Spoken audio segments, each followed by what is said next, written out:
Hello student, welcome to T S student. हमने अभी तक सी रूट कंप्लीट करा है। इसके अंदर हमने ओशनिक सी रूट थे वो कंप्लीट कर लिए हैं। अब आज हम इसके अंदर कोस्टल शिपिंग कंप्लीट करेंगे। कोस्टल शिपिंग क्या होती है? It is obvious that water transport is cheaper mode. हमें पता है कि वाटर ट्रांसपोर्ट है वो बहुत सस्ता है। While oceanic route connected different countries, जबकि ओशनिक रूट क्या करता है? कनेक्ट करता है कॉन्टिनेंट्स को दूसरी कंट्रीज़ को। Coastal shipping is conventional mode of transport with long coastline. जिस भी देश की बहुत बड़ी कोस्ट लाइन है, वहाँ जैसे यूएसए है, चाइना है, इंडिया है, स्विट्जरलैंड जो है, Schengen states in Europe, connecting one member in the coast with the other, जो कि क्या करता है? दूसरे कंट्रीज से कनेक्ट कर लेता है। If properly developed coastal shipping can reduce the congestions on the land route, जो कि लैंड रूट से जाने में बहुत लंबा पड़ता है, वो पास में जाने से छोटा रूट हो जाता है, टाइम कवर हो जाता है। सो शिपिंग कैनाल्स कौन कौन सी? जैसे सुएज कैनाल है अफ्रीका में, पनामा कैनाल है साउथ अमेरिका और यूएसए को जोड़ने वाली। Two vital man made navigation है, जो कि क्या है? इंसान के द्वारा बनाई हुई नहरें हैं, कैनाल्स कह सकते हैं हम उनको। waterways which serve as a gateway of commerce for both the eastern and western world, जो कि क्या है? गेटवे कह सकते हैं हम, जो कि ईस्टर्न और वेस्टर्न वर्ल्ड को जोड़ने का काम करती है। अब आता है main Suez canal. Suez canal student का है साउथ अफ्रीका में। ये this canal had been constructed in 1869 in Egypt, जो कि इजिप्ट में 1869 में बनी, between the Port Said in the north and Port Suez in the south, linking in the Mediterranean Sea and Red Sea. यहाँ आप ध्यान से देखेंगे पनामा कैनाल दी हुई है, नीचे इधर आगे स्वेज कैनाल भी दी जाएगी। तो हम इसे कवर करेंगे। ये देखिए यहाँ पे इस कैनाल को आप ध्यान से देखिए, यहाँ बताया गया है, एक मिनट इसको ब्रॉड कर ले। ये कैनाल स्वेज कैनाल है, जो कि मेडिटेरियन सी, ये मेडिटेरियन सी इधर रेड सी है, इनको जोड़ते हुए ये यहाँ से स्टार्ट होती है, जो कि नीचे तक जाती है, जो साउथ अमेरिका का मेन पोर्ट कहलाती है। The canal had been constructed in 1869 in Egypt between Port Said in the north and Port Suez in the north, linking in the Mediterranean Sea and Red Sea. It gives Europe a new gateway.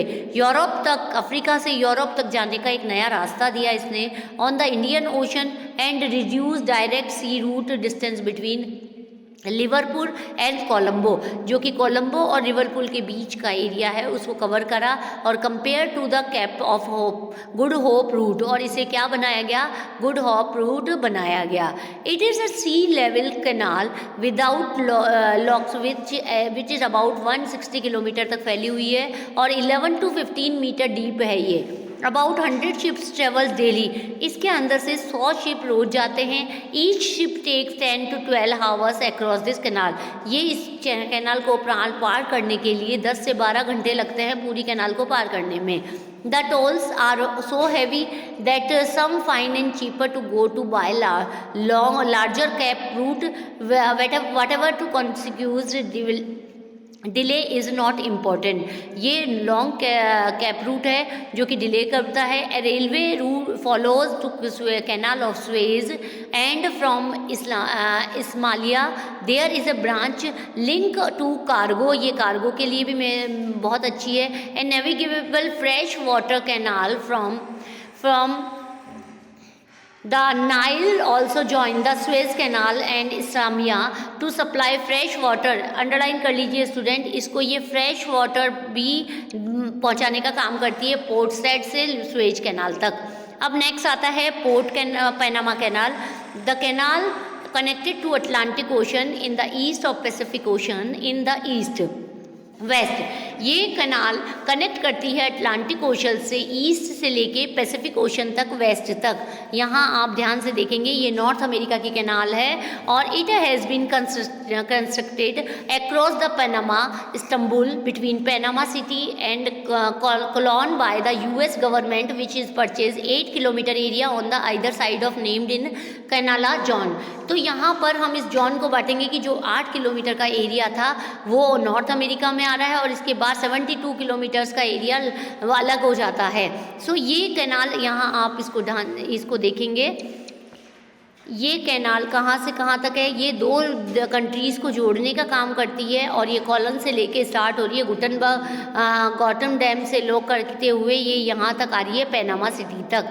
सो यहाँ पर इसे हम कह सकते हैं कि ये canal क्या करती है, मेन लिंक करती है बिटवीन द टू सिटीज़, ये दो सिटीज़ को connect. So it shortened distance between New York and San Francisco by 13,000 kilometre by sea. इसने क्या किया है, इस कैनाल ने डिस्टेंस को कवर करा है, कम कर दिया है, न्यूयॉर्क से लेके सैन फ्रांसिस्को तक के 13,000 किलोमीटर को समुद्र के द्वारा आने जाने से रास्ते को कम कर दिया है। Likewise, the distance between Western Europe and the west coast of USA in northeastern and central USA is east, southeast Asia is the shortened। तो ये दोनों तरफ से जो सी रूट है उसको बहुत शॉर्टन कर दिया है। The economic significance of this canal is relatively less than that of the Suez. मतलब स्वेज कैनाल जो अर्थव्यवस्था के रूप में जो अफ्रीका में कनेक्ट कर रही थी वो उससे ये कम है। However it is vital of the economic of Latin America, जो कि नॉर्थ अमेरिका की बनस्पत लैटिन अमेरिका में ज़्यादा एरिया कवर करती है।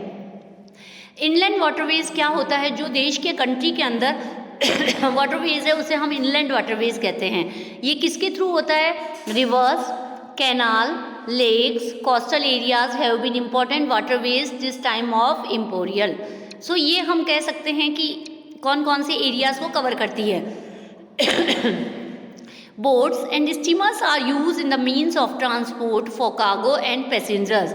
पैसेंजर और सामान को लाने ले जाने का काम जो करते हैं वो बोट और स्टीमर्स करते हैं, क्योंकि ये इनलैंड है, शिप्स यहाँ पर अवेलेबल नहीं हो सकते, बड़े उनके एरिया चाहिए। The development of inland waterways is depend of negotiable widen and depth of the canals, connectivity in the water flow and transport technology. ये तीन चीज़ें मेन है इस इनलैंड वाटरवेज के लिए। Rivers are the only means of transport in dense forest, very heavy cargo link like coal, cement, timber, metallic ores can be transported through inland waterways. ये जो सामान होते हैं वो एक स्टेट से दूसरे स्टेट तक इनलैंड में जा सकते हैं।